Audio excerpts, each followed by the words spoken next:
ஆகலின் ஸ்வாத்மானந்த சுகவாரிதி மயமாதற்குரிய சாங்கியம் என்கின்ற ஞான ஐஸ்வர்யத்தை அடைதற்கான சாதனமாகிய நிஷ்காம கர்ம யோகமான ஞான யோகத்தை சார்ந்து கொள்ள கடவாயாக.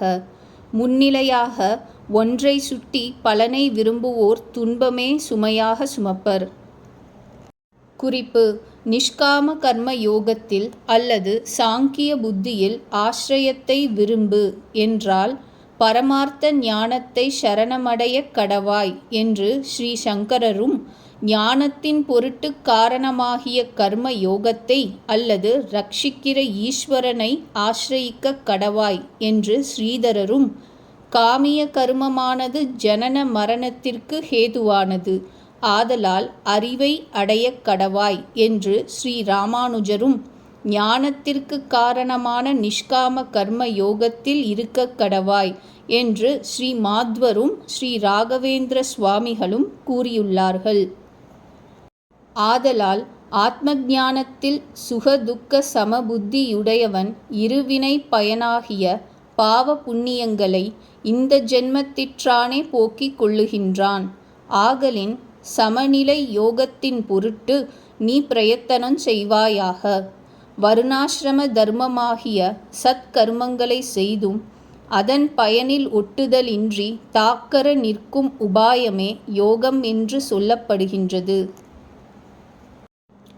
ஆகையால் அர்ஜுனா, ஆத்ம ஞானியானவன் தானடைந்த அத்வைத்த ஞான மகிமையினாலே சுக்ருத்தம் துஷ்கிருத்தம் ஆகிய இவைகளை செய்தும் செய்யாதவனாக ஜனன மரணத்தினின்றும் வீட்டடையும் படிக்கான சுதந்திரத்தை உடையவன் ஆகின்றான்.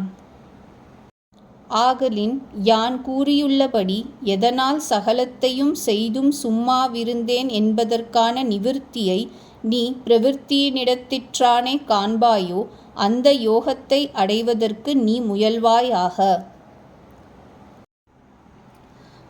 பிரவிற்த்தியில் நிவிர்த்தியை கண்டிருப்பதாகிய யோகத்தில் திடம் பெறுதற்காய் ஜீவன் முக்தன் சகல கருமங்களையும் செய்தல் வேண்டும். ஆத்ம தத்துவ ஞானமுடையவர்கள் மேற்கூறிய யோக சாதனத்தில் முயன்று ஆத்மாக்களை சுக துக்கங்களில் பந்திப்பதான ஸ்வபாவத்தை உடைய பிரவிற்த்தியில் இருந்து கொண்டிருப்பத்தானே நிவிர்த்தியை கொடுப்பதாகும் மான்மியத்தை உடைய அந்த யோக சக்தியினால் ஜனன மரண பயத்தை உடையதான கரும பலன்களை தகிக்கச் செய்து ஜீவன் முக்தர்களாக துக்க நிவர்த்தியினையும் தடையற்ற ஆனந்தத்தையும் அடைவார்கள். ஆகையால் எப்போது உனது புத்தி அஞ்ஞானமாகிய தோஷத்தை கடக்குமோ அது தருணம் கேட்க வேண்டிய வேதாந்தார்த்தத்திலும் வைராக்கியம் அடைவாய். அநேக அர்த்தங்களை கேட்டதினால் கலங்கியிருக்கின்ற உனது புத்தி எப்பொழுது சலிக்காமல் பரமாத்மாவினிடத்தில் அல்லது தியானத்தில் நிலையாய் நிற்குமோ அப்பொழுது ஞானமாகிய ஆத்ம தரிசனத்தை அல்லது பகவத் யோகத்தை அல்லது தத்துவ ஞான யோகத்தை அடைவாய். உள்ளுரை: மேலும் கர்மத்தில் இருந்து கொண்டும் அவ்வாறிருப்பதினால் எல்லா பாவங்களையும் போக்கடிக்கப்பட்ட உன்னுடைய புத்தி எப்பொழுது மிகவும் அற்பமான பலத்தில் ஆசை வைப்பதற்கு காரணமாகிய அஞ்ஞானமாகிற கலக்கத்தை தாண்டப் போகின்றதோ அப்போது என்னிடமிருந்து இதற்கு முன் விடவேண்டியதாக கேட்கப்பட்ட பலம் முதலியவைகளைப் பற்றி இனி கேட்க வேண்டியதை பற்றியும் நீயே துக்கத்தை அடையப் போகின்றாய்.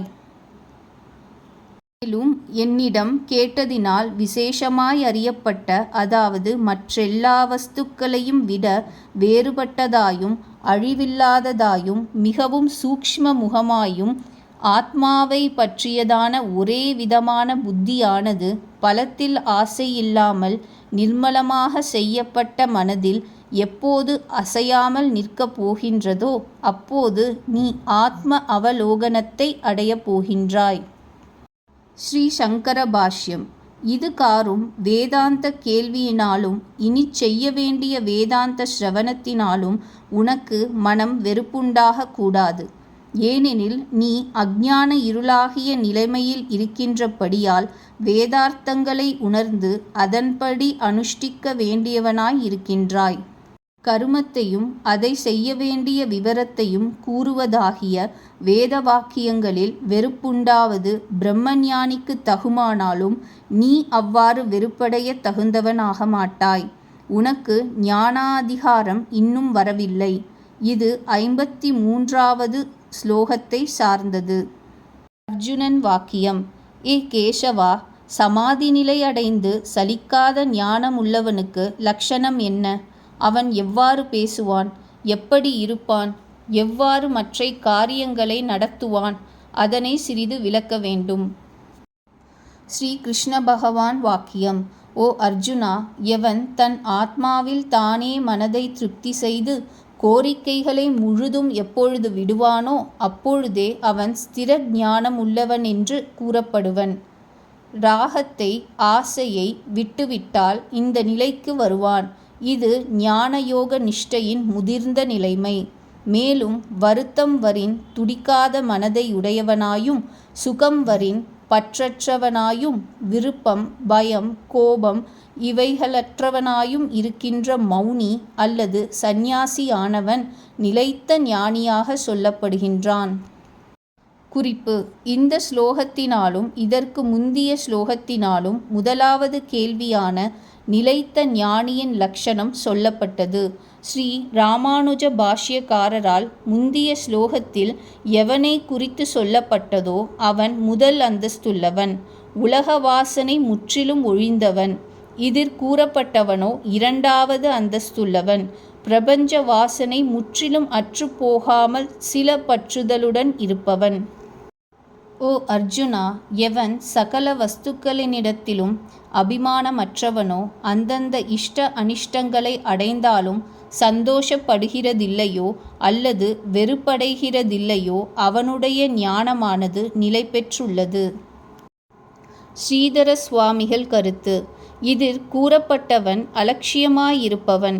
எவ்வாறெனில், துக்கம் உண்டானால் விசனப்படாமல் இதில் எனக்கு யாதொரு சம்பந்தமும் இல்லை என்றும், சுகமுண்டானால் அதில் சந்தோஷப்படாமல் இந்த பிரபஞ்சத்தின் சுகம் சுகமாகுமோ, இது எனக்கு சந்தோஷத்தை உண்டாக்க மாட்டாது என்றும் கூறுவான். 54வது ஸ்லோகத்தில் உள்ள இரண்டாவது கேள்வியான எப்படி பேசுவான் என்பதற்கு பதில் உத்தரம் சொல்லப்பட்டதென்பர். ஸ்ரீ ராமானுஜர் கூற்று: இதில் சொல்லப்பட்டவன் 3வது வகுப்பை சார்ந்தவன்.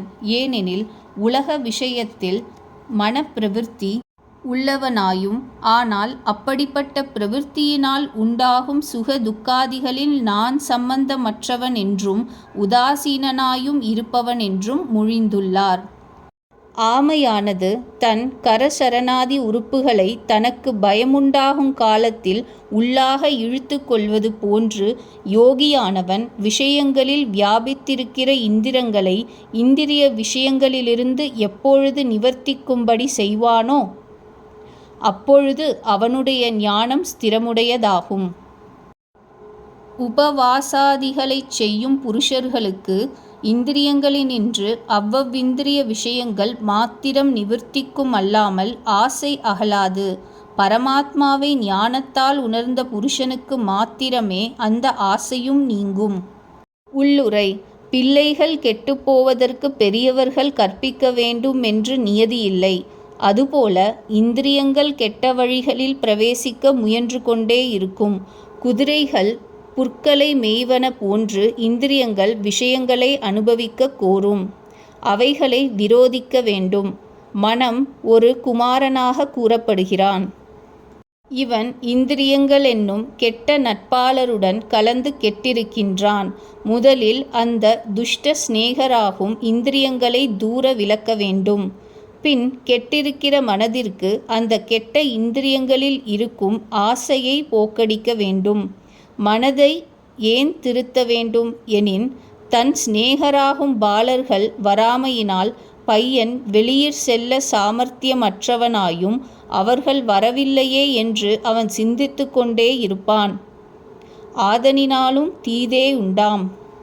அவ்வாறே இந்திரியங்களின் சம்பந்தம் இல்லாமற் செய்யினும் மனது மாத்திரம் சிந்தையடைந்திருக்கும்.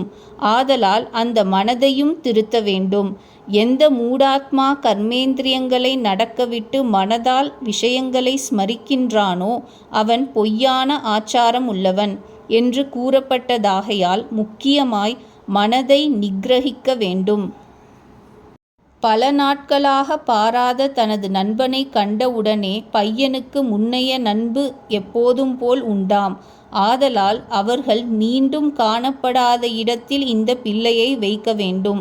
அவனுக்கு ஏதேனும் சாஸ்திரங்களை படிப்பித்து முன்னருள்ள பழக்கத்தை போக்கடிக்க வேண்டும். இவ்வாறு செய்யின் அந்த பையன் புத்தியுள்ளவனாய் மீண்டும் எப்பொழுதும் அந்த துஷ்டர்களுடன் சேராமல் சுகமடைவான். இவ்வாறே மனதை திருத்திய பிறகு ராகம், பயம், குரோதம் இவைகளை சுவாசனையாக போக்கடித்தல் வேண்டும். இவ்விதம் செய்யின் மனம் சரிப்பட்டு ஆத்மாவிலே திருப்தி அடைந்திருக்கும். மேலும் இந்த மனத்தையே பெண் குழந்தையாகவும் கூறுகின்றனர். பெண் பிள்ளை தாய் வீட்டில் பிறந்து வளர்ந்து பிறகு புருஷன் வீட்டிற்கு போக வேண்டி இருக்கின்றது. அவ்வாறே மனம் ஹிருதயத்தில் பிறந்து பரமாத்மாவில் லயிக்க வேண்டி இருக்கின்றது.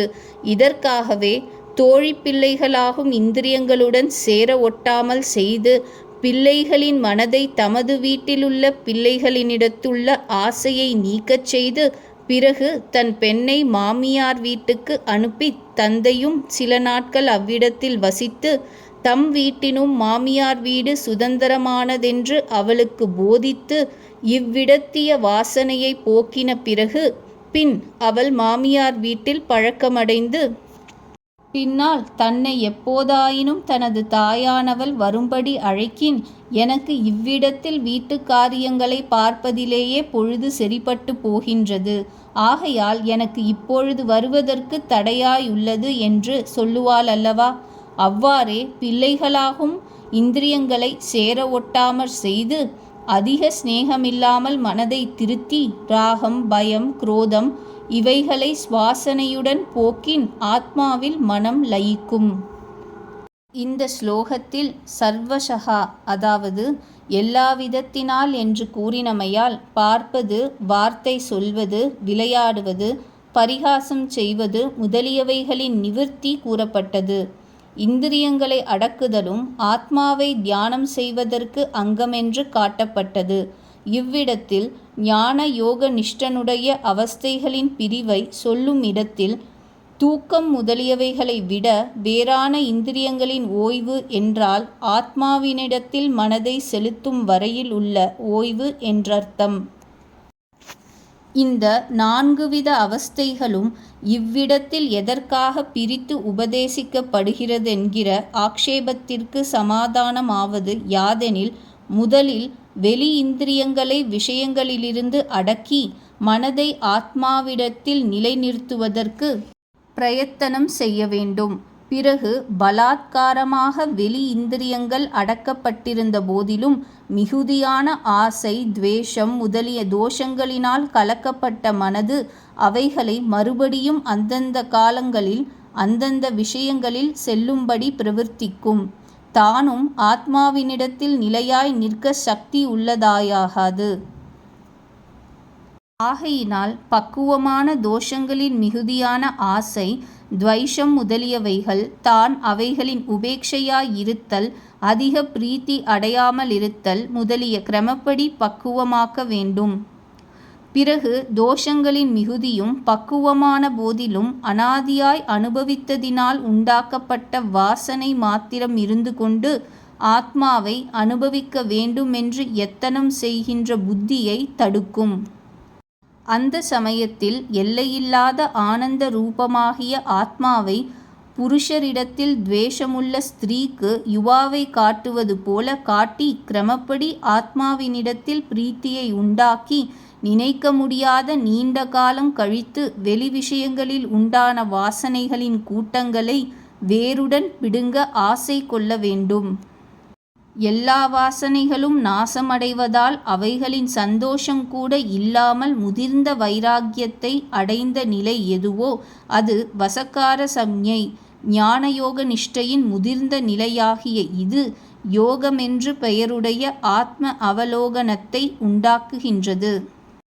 அந்த ஆத்மா அவலோகனமாவது பரம்பரையாக எல்லையில்லாத பிரயோஜனமாகிய மோட்சத்தை கொடுக்க சக்தியுள்ளதாக ஆகிறதென்று காட்டப்பட்டது. விரும்பக்கூடிய வஸ்துக்களை அவ்விதமாக தெரிந்து கொள்ளாமை, அப்படி தெரிந்து கொள்பவைகளில் பற்றுதல் இல்லாமை, ஸ்வற்பம் பற்றுதலோடு அனுபவிக்கப்பட்டவைகளில் அதிக பிரீத்தி இல்லாமை, ஆசை அதிகமாயிருந்தாலும் அதை அடக்க ஆரம்பித்தல் ஆகிய இந்த 4 அவஸ்தைகளுக்கும் வித்தியாசம் அறியவும். ஆத்மாவினிடத்தில் பிரீத்தியுள்ளவனாயிருந்த அவனுக்கு ஸ்வரூபம் என்று சொல்லியிருப்பது போல அந்த ஆத்மாவை பற்றியும் பேசுவதே அவனுக்கு வார்த்தை, அந்த ஆத்மாவை நினைத்து கொண்டிருப்பதே அவனுக்கு தியானம், அந்த ஆத்மாவை அடைவதற்கு பிரவிற்த்தி செய்வதே அவனுடைய வியாபாரம் என்று 4 விதங்களான கேள்விகளுக்கு பதில் ஏற்பட்டது. மேலும் இந்திரியங்கள் மூலமாய் விஷயங்களை கிரகிக்காமல் இருக்கிற ஆத்மாவுக்கு இச்சையை தவிர விஷயானுபவங்கள் நிவிர்த்தியாகிவிடும். இந்த ஸ்தித பிரக்ஞனுக்கு விஷய இச்சையும் கூட பரமாத்மாவை பார்த்து நிவிர்த்தியாகின்றது. ஆகையால் நிராகாரஸ்ய என்பதற்கு விஷயங்களிலிருந்து அடக்கப்பட்ட இந்திரியங்களை உடைய ஜீவாத்மாவிற்கு விஷயங்கள் நிவிர்த்திக்கும் பொழுது ஆசை நீங்களாக நிவிர்த்தித்து விடுகின்றன. விஷயங்களில் ஆசை நிவிர்த்திக்கிறதில்லை. ஆசையும் விஷயங்களை விட மிகுந்த சுகமாகிய ஆத்மஸ்வரூபத்தை பார்த்து திரும்பிவிடுகிறது. கிருஷ்ணா, மனதை மாத்திரம் ஜெயித்தால் போதாதா? அதே அல்லவா பந்த காரணம்? அர்ஜுனா, அவ்வாறல்ல. ஞானமுள்ள புருஷன் இந்திரியங்களை வெல்லுவதற்கு பிரயத்தனம் செய்யினும் வன்மை மிகுந்த இந்திரியங்கள் மனதை பலாத்காரமாய் கெடுக்கும். ஆகையால் இந்திரியங்களும் கூட வசப்பட வேண்டும். ஆத்மாவை பாராமல் விஷயங்களில் ஆசை நிவிர்த்திக்கிறதில்லை. விஷயங்களில் ஆசை நிவிர்த்திக்காமற் போனால் தெரிந்தவனாயும் பிரயத்தனம் செய்து கொண்டும் இருக்கிற புருஷனுடைய இந்திரங்கள் மிகுந்த பலமுள்ளவைகள், மனதை பலாத்காரம் செய்து இழுத்து விடுகின்றன. இவ்வாறு ஆத்மாவை பார்த்து இந்திரியங்களை ஜெயிப்பது ஆகையினால் ஞானயோக நிஷ்டை அடைதல் முடியாது. இவ்வாறு இந்திரியங்களை வெல்ல முயன்று அசுத்த மனதை பகவானுக்கு சமர்ப்பித்தால் அவன் அதை திருத்துவான். தீபம் வந்தவுடனே இருள் நீங்கும். இருளை முன்பு போக்கி பிறகு விளக்கை கொண்டு வருவதற்கு சாத்தியம் இல்லை அல்லவா? சுத்தமான மனத்துடன் ஈஸ்வரனை தியானித்திருப்பதற்கு முதல் செறிப்படாது. சில காலம் அசுத்தமான மனத்துடனே ஈஸ்வரனை தியானித்திருந்தால் காலக்கிரமத்தில் ஈஸ்வரனுக்கு அவன் மீது கருணை கூர்ந்து அந்த அசுத்தமான மனத்தை செவ்வனே செய்து அதனை சுத்தப்படுத்துவான். இவ்வாறு இந்திரியங்களை வசமாக பெற்று கொள்ளாவிடின் உண்டாம் அனர்த்தங்கள் பல உள. அதனை இனி கூறுவேன், கேட்பாயாக. ஸ்ரீ ராகவேந்திர சுவாமிகளின் கூற்று. இந்த 60வது ஸ்லோகத்திற்கு இந்திரியங்களை வைராக்கியத்தினால் அடக்கினால் மனதும் சுவாதீனமாய் பிரம தரிசனத்திற்கு அனுகூலமாகுமே அன்றி, முன்னர் கூறியபடி ஆகாரம் செய்யாததினால் இந்திரியங்கள் அடங்கி இருக்கின்றவனுக்கு மனது சுவாதீனமாகவாவது பரமார்த்த தரிசனமாவது சாத்தியமானதே அல்ல என்பது கருத்து. எல்லா இந்திரியங்களையும் சுவாதீனம் செய்து கொண்டு என்னிடம் மனதை செலுத்தினவனாய், அதாவது சாவதான மனதுள்ளவனாய் இருக்கக் கடவன். எவனுக்கு இந்திரியங்கள் தனது சுவாதீனத்தில் இருக்கின்றனவோ அவனுக்கு ஞானமானது நிலைத்திருக்கின்றது. இவைகள் எல்லாவற்றையும் பரிகரிக்க வேண்டியதற்காக விஷயங்களில் ஆசையோடு சேர்ந்திருப்பதால் ஜெயிக்க முடியாத இந்திரியங்களை அடக்கிக் கொண்டு மனதை என்னிடத்தில் நிறுத்தி சாவதானத்தை உடையவனாயிருத்தல் வேண்டும். மனமானது என்னிடத்தில் செலுத்தப்பட்டிருந்ததே ஆனால் எல்லா பாபங்களும் கொளுத்தப்பட்டபடியால் நிர்மலமாக செய்யப்பட்டதாயும் விஷயங்களில் ஆசையற்றதுமான மனது இந்திரியங்களை தனக்கு சுவாதீனங்களாகச் செய்கின்றது. பிறகு சுவாதீனமான இந்திரியங்களை உடைய மனது ஆத்மாவை பார்ப்பதற்கு சாமர்த்தியம் உள்ளதாகிறது. நெருப்பானது உலர்ந்த புல்லை எவ்வாறு தகிக்கின்றதோ அவ்வாறே பகவத் தியானத்தில் ஈடுபட்ட புண்ணிய ஆத்மாக்களுடைய பாபம் யாவும் நசித்துவிடும். உலகத்திலுள்ள வஸ்துக்களை சிந்தனை செய்கின்ற புருஷனுக்கு அவற்றில் பிரியம் உண்டாகின்றது.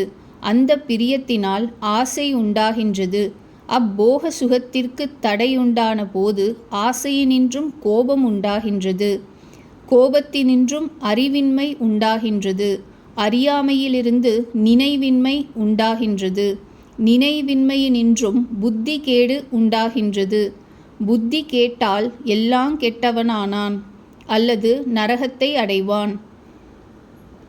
மேலும் விஷயங்களில் ஆசையை நீக்காமலும் என்னிடத்தில் மனத்தை செலுத்தாமலும் இருக்கின்ற மனிதனுக்கு தான் இந்திரியங்களை அடக்கிக் கொண்டிருந்த பொழுதிலும் அனாதியான பாபத்தின் வாசனையினால் விஷயங்களை நினைத்து கொண்டிருப்பதை அவனால் விடல் முடியாது. அவ்வாறு விஷயங்களை நினைத்து கொண்டிருக்கின்ற மனிதனுக்கு மறுபடியும் அவைகளில் பற்றுதல் உண்டாகின்றது. பற்றுதலினால் காமம் உண்டாகின்றது. காமமாவது பற்றுதலின் பக்குவமான நிலை. மனிதன் எந்த நிலையை அடைந்தால் விஷயங்களை அனுபவிக்காமல் இருக்க முடியாதோ அந்த நிலை காமமென்று சொல்லப்படும். காமத்தினால் கோபம் உண்டாகின்றது. அதாவது காமம் மிகுந்து கொண்டிருக்கும் பொழுது விஷயங்கள் தனக்கு கிட்டாவிடில் சமீபத்தில் இருக்கின்ற மனிதர்களை குறித்து இவர்களால் நம்முடைய இஷ்டம் தடுக்கப்பட்டது என்று அவர்கள் மீது கோபம் உண்டாகின்றது. கோபமாவது இது செய்யத் தகுந்தது இது செய்யத்தகாதது என்கின்ற பகுத்தறிவில்லாமை. அதனால் அவன் தன் மனப்போக்கின்படி எல்லாவற்றையும் செய்கின்றான். அவற்றால் ஆரம்பிக்கப்பட்ட இந்திரிய வெற்றி முதலிய பிரயத்தனங்களில் ஞாபகத் தவறுதல் உண்டாகின்றது. அவ்வித ஞாபகத் தவறுதலால் ஆத்மாவை தெரிந்து கொள்ள எவ்வித நிச்சயம் செய்யப்பட்டதோ அந்த நிச்சயத்திற்கு நாசம் உண்டாகின்றது. அவ்வாறு நிச்சயத்தின் நாசத்தினால் சம்சாரத்தில் மூழ்கி நாசமடைந்தவன் ஆகின்றான். மேலும் விருப்பு வெறுப்பற்றும் தனக்கு சுவாதீனங்களாயும் இருக்கின்ற இந்திரியங்களினாலே அன்னபானாதி விஷயங்களை அனுபவிக்கின்றவனானாலும் சுவாதீனமான மனத்தை உடையவன் மனச்சமாதானத்தை அதாவது மனத்தெளிவை அடைகின்றான். குறிப்பு: இஃது அர்ஜுனனுடைய 4வது கேள்வியான எவ்வாறு நடப்பான் அல்லது செய்கை எவ்வண்ணம் இருக்கும் என்கிறதற்கு உத்தரமாகவிருக்கின்றது. ஓ அர்ஜுனா, மனச்சமாதானமான பின்பு இவனுக்கு சகல துக்கங்களினுடைய நாசம் உண்டாகின்றது. சமாதானமான மனதை உடையவனுக்கு விரைவில் புத்தியானது நிலையாய் நிற்கும். மனது செறிப்படுவதால் என்ன உண்டாகும் என்றால் மோட்சம் உண்டாகும். பிரம்மஞானம் இல்லாமலே மோட்சம் உண்டாகுமோ என்றால் மனதை செறிவர செய்து கொண்டால் ஞானம் உண்டாகும். மனதிற்கு நைர்மல்யம் உண்டானால் பிரகிருத்தியோடு சேர்ந்து இருந்ததால் உண்டாகிய எல்லா துக்கங்களுக்கும் நாசம் உண்டாகின்றது. ஆத்மா அவலோகனத்திற்கு தடையான தோஷமில்லாத மனதை உடையவனுக்கு அது தருணமே பரிசுத்தமான ஆத்மாவை பற்றியதான புத்தி நிலை நிற்கின்றது. ஆகையினால் மனது நிர்மலமாயிருந்தால் எல்லா துக்கங்களுக்கும் நாசம் உண்டாகின்றது. ஓ அர்ஜுனா, என்னிடத்தில் மனத்தை செலுத்தாதவனுக்கு பரிசுத்தமான ஆத்மாவை பற்றிய புத்தி இல்லை. கீழ் சொல்லிய புத்தி இல்லாதவனுக்கு அதை பற்றி இடைவிடாமல் தியானிப்பதும் இல்லை. ஆத்மாவை இடைவிடாமல் தியானம் செய்யாதவனுக்கு விஷயங்களில் இருக்கின்ற ஆசைக்கு ஓய்வில்லை. ஆகையினால் ஓய்வில்லாதவனுக்கு சுகமானது எப்படி உண்டாகும்? என்னிடத்தில் மனதை செலுத்தாமல் தன்னுடைய முயற்சியினால் இந்திரியங்களை அடக்குவதில் பிரவர்த்தித்தவனுக்கு எக்காலத்திலும் பரிசுத்தமான ஆத்மாவை பற்றிய புத்தி உண்டாகாது. அதனாலேயே அவனுக்கு அதை இடைவிடாது தியானிப்பதும் சம்பவிக்காது. அர்ஜுனா, இன்னும் கூறுவேன் கேட்பாயாக. அதாவது விஷயங்களில் பிரவேசிக்கின்ற இந்திரியங்களை யாதொரு மனம் அனுசரித்து போகின்றதோ அந்த மனம் இவனது அதாவது ஜீவனது விவேகத்தை புனலிற் கற்பலை இழுக்கும் காற்று போல இழுத்து கொண்டு போகின்றது. ஆதலால் ஓ மகாபாகோ, எவனது இந்திரியங்கள் சகல விஷயங்களினின்றும் விடுபடுகின்றனவோ அவனது ஞானம் நிலைத்திருக்கின்றது. இந்திரியங்கள் விஷயங்களில் இருந்து கொண்டிருக்கும் பொழுது அவைகளின் நிலைமையை அனுசரித்து எந்த மனது செய்யப்படுகின்றதோ, அதாவது எந்த மனதினால் மனது பின் செலுத்தப்படுகின்றதோ அந்த மனது இவனுடைய பரிசுத்தமான ஆத்மாவை பற்றிய புத்தியை அபகரிக்கின்றது. அது எதுபோலுமெனின், எவ்வாறு ஜலத்தில் கொண்டு போகப்படுகின்ற தெப்பத்தை எதிர்காற்றானது பலாத்காரம் செய்து இழுத்து கொண்டு போகின்றதோ அகுதே போலே மனமானது புத்தியை விஷயங்களில் போகும்படி செய்கிறது. ஆகையால் எவனுடைய இந்திரியங்கள் தங்களுடைய விஷயங்களில் இருந்து எல்லா விதங்களினாலும் அடக்கப்படுகின்றனவோ அவனுக்கே ஆத்மாவினிடத்தில் புத்தி நிலைத்திருக்கின்றது. ஓ அர்ஜுனா, எல்லா பிராணிகளுக்கும் எந்த ஆத்மாவை பற்றிய புத்தியானது ராத்திரியோ இரவு போல் பிரகாசமின்றி இருக்கிறதோ அந்த புத்தியில் இந்திரியங்களை அடக்கிக் கொண்டிருக்கின்ற விவேகி விழித்து கொண்டிருக்கின்றான். எதில் எந்த சப்தாதி விஷயங்களை பற்றிய புத்தியில் எல்லா பிராணிகளும் விழித்து கொண்டிருக்கின்றனவோ அந்த புத்தியானது ஆத்மாவை பார்த்து கொண்டிருக்கின்ற யோகிக்கு இரவு போன்றது, அதாவது அந்தகாரமானது. மேலும் ஜலங்களால் பூரணமாய் நிறைந்ததும் ஸ்திரமான இருப்புடையதுமான கடலில் புனல்கள் பிரவேசித்தும் அணை கடவாதிருக்கின்றது. அவ்வாறு சமஸ்த விஷயங்களும் பிரம்மனிஷ்டனை பிரவேசித்தாலும் அப்புருஷன் நிர்வாகாரியாய் சாந்த சித்தமுடையவனாய் இருப்பான். விஷய இச்சையுள்ளவன் மோட்சமடைவதில்லை. எந்த பிரம்மனிஷ்டனான புருஷன் சமஸ்த விஷயங்களையும் விட்டு சகலத்திலும் ஆசையற்றும் தன்னுடையதெனும் மமதையற்றும் அகங்காரமற்றும் சஞ்சரிக்கின்றானோ அவன் சுகத்தை அல்லது மோட்சத்தை அடைகின்றான். அர்ஜுனா, தானே நிரம்ப பெற்றதாயும் ஒரே ஸ்வபாவமுள்ளதாயும் இருக்கின்ற சமுத்திரத்தை ஆறுகளின் ஜலங்கள் எவ்வாறு பிரவேசிக்கின்றனவோ மேற்படி ஆறுகளின் ஜலங்கள் பிரவேசித்தாலும் பிரவேசிக்காவிடினும் சமுத்திரம் எவ்வாறு ஒருவித மாறுதலையும் அடைகின்றதில்லையோ அவ்வாறே சப்தம் முதலிய எல்லா விஷயங்களும் எந்த யோகியை பிரவேசிக்கின்றனவோ, அதாவது இந்திரியங்களுக்கு தோன்றுதல் அடைகின்றனவோ அவன் சாந்தியை அடைகின்றான்.